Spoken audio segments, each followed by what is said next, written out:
Hi everyone, welcome back to your YouTube channel Easy Mate Learning. যারা এই ভিডিওটা ফেসবুকে দেখছো তাদেরও ওয়েলকাম করছি আমার ফেসবুক চ্যানেল যার নাম সন্দীপ দত্ত। আজকের ভিডিও যেটা আমি দিচ্ছি উচ্চ মাধ্যমিক যেটা 2025 সালে ভূগোল পরীক্ষা হতে যাচ্ছে তার ফাইনাল সাজেশন। ফাইনাল বলতে আগে আমি 3টে ভিডিও করেছি সাজেশনের উপরে, আজকে চতুর্থ সাজেশনের ভিডিও, অর্থাৎ 4টে পার্টে ভাগ করে আমি দিয়েছি। আমি আগেই বলেছি আমার এই সাজেশন যেটা 4টে পার্টে ভাগ করে যে সাজেশনটা আমি দিচ্ছি ছাত্রছাত্রীদের জন্য, এটা যারা জিওগ্রাফি অনার্স নিয়ে পড়বে বা আগামী দিনে কলেজে পাস কোর্স নিয়ে পড়বে বা যারা চাকরির পরীক্ষার জন্য নিজেদেরকে এখন থেকে মজবুত করতে চাও অ্যাকর্ডিং টু জিওগ্রাফিক্যাল নলেজ, তাদের কথা চিন্তা করে আমি কিন্তু একটু বৃহত্তর দৃষ্টিকোণ থেকে দৃষ্টিভঙ্গি থেকে সাজেশনটা বানিয়েছি বা গুরুত্বপূর্ণ প্রশ্নের সেটগুলো বানিয়েছি। এবং বিগত বছরে বেশ কিছু সময় আমরা দেখেছি কিছু প্রশ্নের যে ট্র্যাডিশনাল প্রশ্ন আসার কথা সেই ট্র্যাডিশনাল প্রশ্ন না এসে একটু অন্য রকমের প্রশ্ন এসেছে।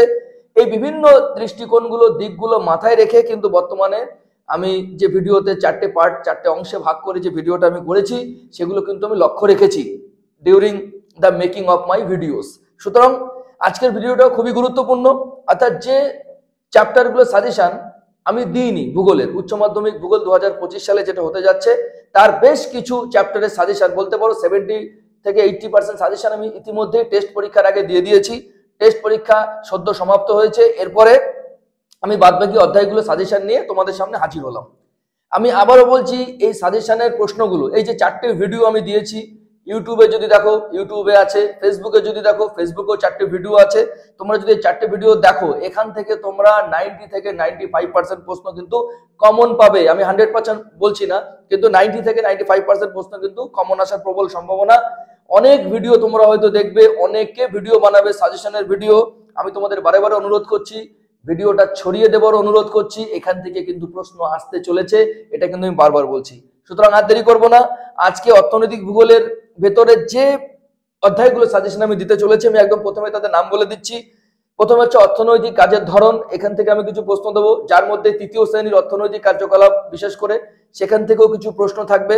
এরপরে আমি দেবো শিল্প চ্যাপ্টারের সাজেশন বা গুরুত্বপূর্ণ প্রশ্ন, তারপরে জনসংখ্যা, তারপর জনবসতি, একদম শেষে আঞ্চলিক অর্থনৈতিক উন্নয়ন।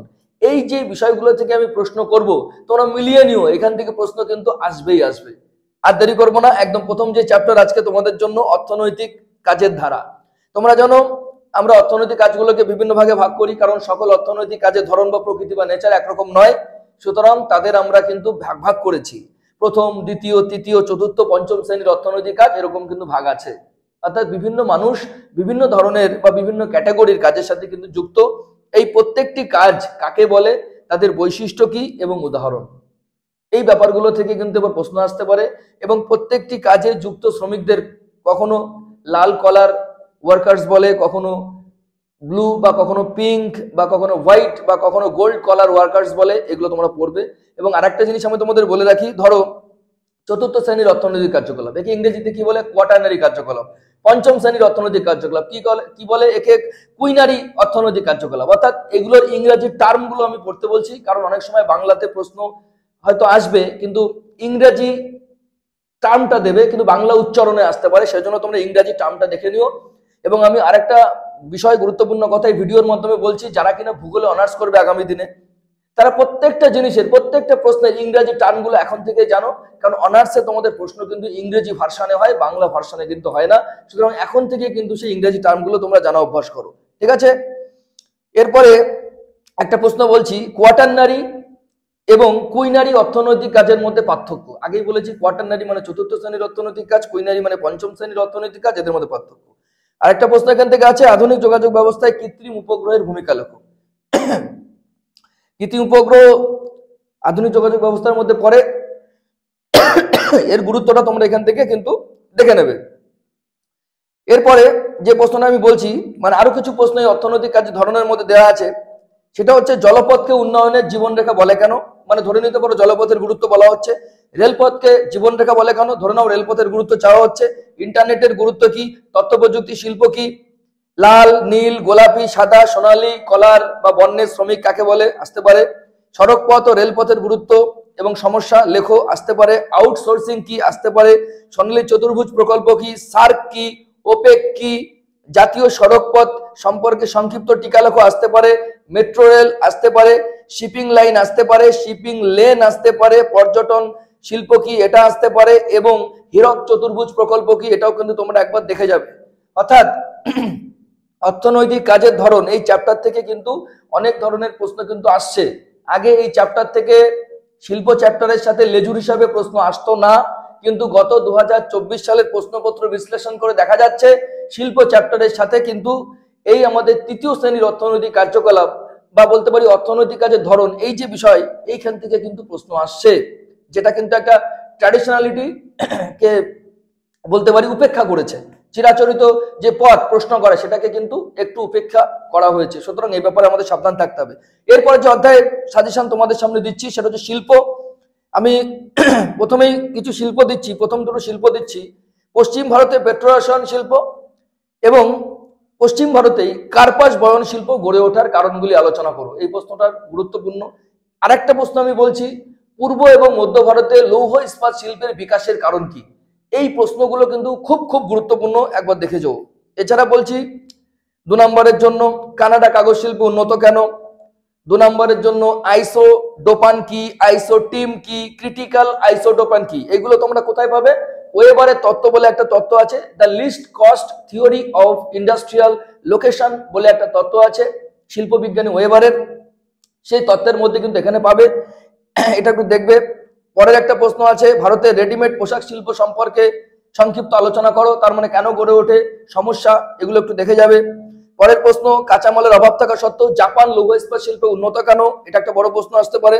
পরের প্রশ্ন, ভারতের ছোটনাগপুর মালভূমিতে, আমি এর আগেই বলেছি যে পূর্ব মধ্য ভারতে কেন লৌহ ইস্পাত শিল্পের বিকাশ ঘটে, প্রশ্নটা ঘুরিয়ে দিতে পারে, ছোটনাগপুর মালভূমিতে কেন লৌহ ইস্পাত শিল্পের বিকাশ ঘটে, প্রশ্নের উত্তর কিন্তু একই, এটা একটু দেখে নেবে। পরের প্রশ্ন,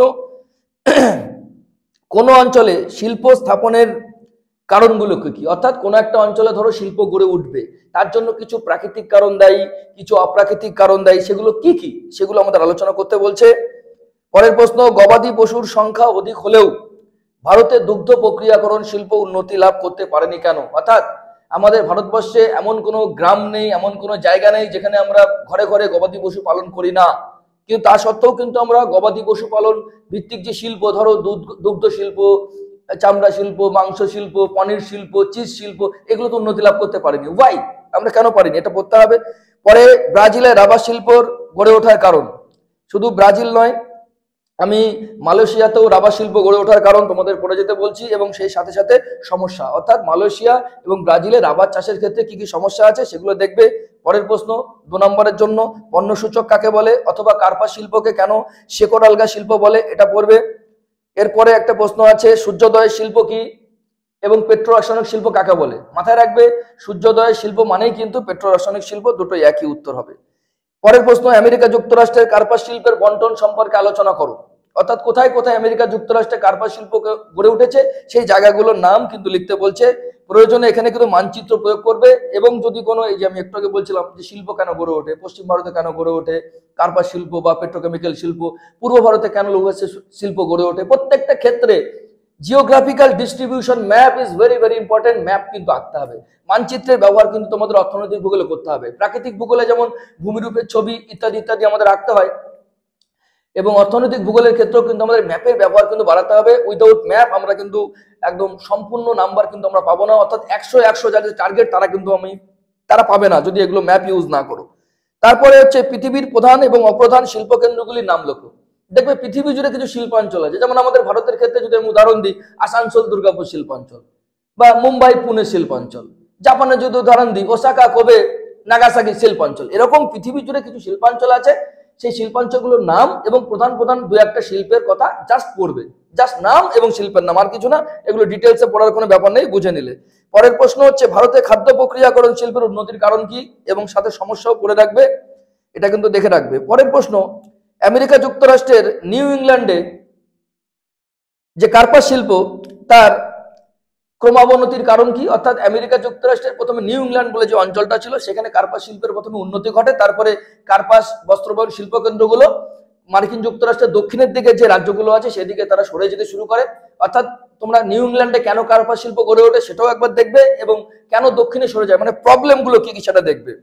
আর একটা জিনিস আমি তোমাদের বলে দিই, ভারতে যতগুলো শিল্প তোমাদের সিলেবাসে আছে প্রত্যেকটা শিল্পের সমস্যা এবং সম্ভাবনা তোমরা কিন্তু পড়ে রাখো, যে কোনো একটা কিন্তু পরীক্ষায় আসার সম্ভাবনা আছে।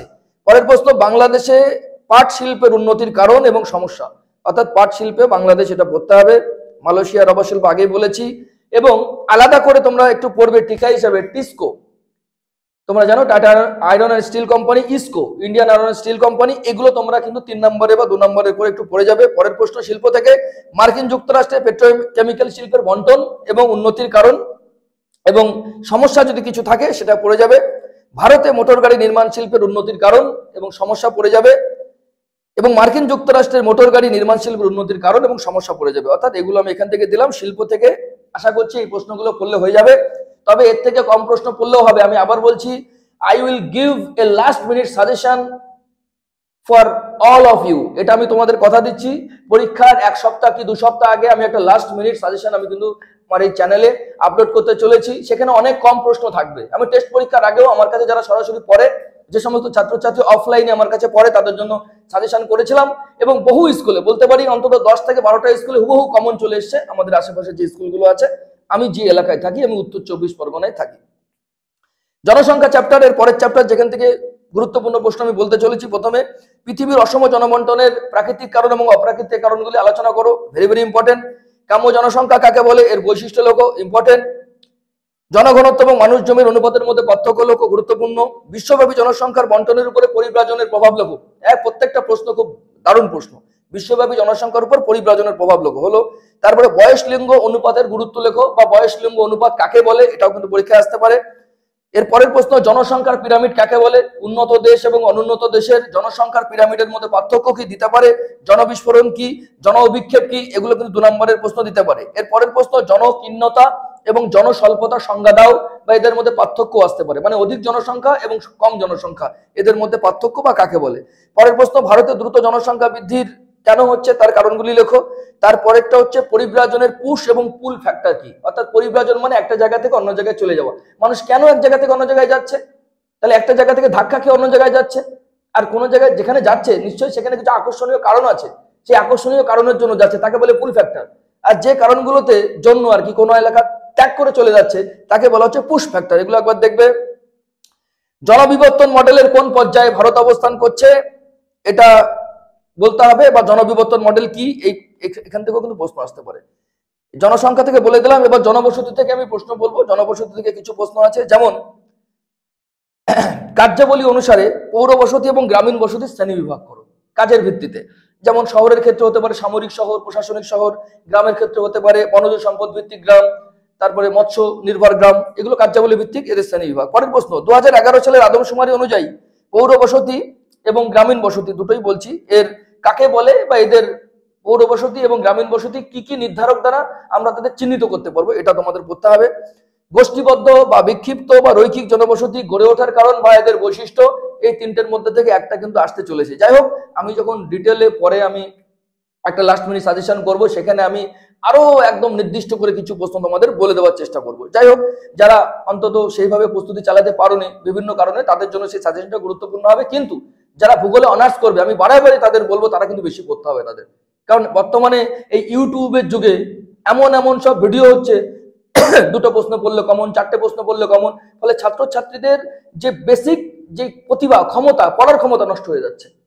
তারা অপেক্ষা করে বসে রয়েছে কখন কোন অমুক ইউটিউবার, কখন কোন শিক্ষক লাস্ট মিনিট সাজেশন দেবে, সেগুলো আসবে। এগুলো করতে গিয়ে এক যেমন সব কমনও আসছে না, ছাত্রছাত্রীরা ভালো রেজাল্টও করতে পারছে না, অন্যদিকে নিজেরা কিন্তু দুর্বল হচ্ছে, দিন দিন দুর্বল হচ্ছে। চাকরি বাকরি কিন্তু পাওয়া যাবে না। তুমি যাও তো পরীক্ষার আগের দিন, WBCS পরীক্ষার আগের দিন, ধরো আগামীকাল পরীক্ষা, যাও তো ইউটিউবে গিয়ে যে কোন সাজেশন কমন আসবে, সব কোনো কিছু আসবে না। সুতরাং নিজেকে শক্তিশালী করো, নিজেকে আরো নতুন করে গড়ো, জানো চেনো, নাহলে কিন্তু সাকসেস আসবে না, প্রথম কথা বলি। পরের যে প্রশ্ন সেটা হচ্ছে গ্রামীণ ও পৌর বসতির মধ্যে পার্থক্য লেখো, নগরায়ন কি, ইহা সমস্যা লেখো। পরের প্রশ্ন ছোট ছোট টিকা হিসেবে, এগুলো 2 নম্বরের। মহানগর কাকে বলে, মেগাসিটি কাকে বলে, মেগালোপলিস কি, কনারবেশন বা পৌরপুঞ্জ কি, CBD কি, এবং মৌজা ম্যাপ কি, গ্রামকে মৌজা বলে। পরের প্রশ্ন, বিক্ষিপ্ত জনবসতি কিভাবে গোষ্ঠীবদ্ধ জনবসতিতে পরিণত হয়, এটা পড়বে। পৌরপিণ্ড কি, এটাও একটা প্রশ্ন, এটাও একটা পড়বে। লাস্ট যে চ্যাপ্টার চলে এসেছি, আঞ্চলিক অর্থনৈতিক উন্নয়ন। এখান থেকে মাত্র কয়েকটি প্রশ্ন আমি দিয়েছি, দেখে নাও। ক্ষুদ্র এবং বৃহৎ পরিকল্পনা অঞ্চল মধ্যে পার্থক্য বা কাকে বলে। তারপরে কলকাতা সহযোগী বন্দর হিসাবে হলদিয়া বন্দর গুরুত্বপূর্ণ কেন বা এর গুরুত্ব কি সেটা পড়বে। তারপরে ছত্তিশগড়ের শিল্প সমাবেশের সংক্ষিপ্ত বর্ণনা, মানে কি কি শিল্প গড়ে ওঠে। তারপরে পরিকল্পনা অঞ্চলের স্তরক্রম, এই যে মাইক্রো মেজো এই যে অঞ্চলগুলো আছে, ম্যাক্রো এই জায়গাগুলো, এইগুলো সম্পর্কে পড়তে হবে। পরেরটা উন্নয়ন কি, স্থিতিশীল উন্নয়ন কাকে বলে। তারপরে যেটা পড়বে তোমার বেঙ্গালুরুতে ইলেকট্রনিক্স বা বৈদ্যুতিন শিল্পের উন্নতির কারণ কি, ছোট করে পড়বে। হলদিয়া শিল্পাঞ্চলের যে তোমার শিল্প, যে বিভিন্ন রকমের শিল্প, সেগুলো কোনগুলো, তাদের নাম পড়বে। আর আজকে শেষ প্রশ্ন, বাহ্যিক অঞ্চল এবং ক্রিয়ামূলক অঞ্চল কাকে বলে বা এদের মধ্যে পার্থক্য কি, এটা পড়বে। যাই হোক, হয়তো ভিডিওটা একটু লেন্দি হয়ে গেল, একটু বড় হয়ে গেল, কিন্তু তোমরা অবশ্যই এই ভিডিওটা দেখো, প্রত্যেকটা কথা তোমরা শোনো এবং খাতায় লিখে নাও। যেহেতু আমি কোনো পিডিএফ দিচ্ছি না, তোমরা প্রত্যেকে খাতায় লিখে নিও। হয়তো একটু কষ্ট হবে, কিন্তু খাতায় লিখে নিও। আজকে এই পর্যন্তই। যে 4টি ভিডিও আমার ফেসবুক চ্যানেল সন্দীপ দত্ততে আপলোড হলো, ইউটিউব চ্যানেল ইজিমিট লার্নিং এ আপলোড হয়েছে, তোমরা অবশ্যই এই ভিডিওগুলো দেখো এবং ছাত্রছাত্রীদের মধ্যে শেয়ার করে তাদের কাছে ভিডিওটা পৌঁছে দিও। যদি ভবিষ্যতে এরকম ভিডিও তোমরা আরো দেখতে চাও, অন্য কোনো সাবজেক্টের সাজেশন পেতে চাও, অবশ্যই চ্যানেলটিকে সাবস্ক্রাইব করবে এবং ফেসবুকে ফলো দিয়ে সাথে থাকবে। আজকে এই পর্যন্তই। প্রত্যেকে ভালো থাকো, প্রত্যেকের সুস্থ থাকো, প্রত্যেকের পরীক্ষা ভালো হোক এই কামনা করছি। নমস্কার।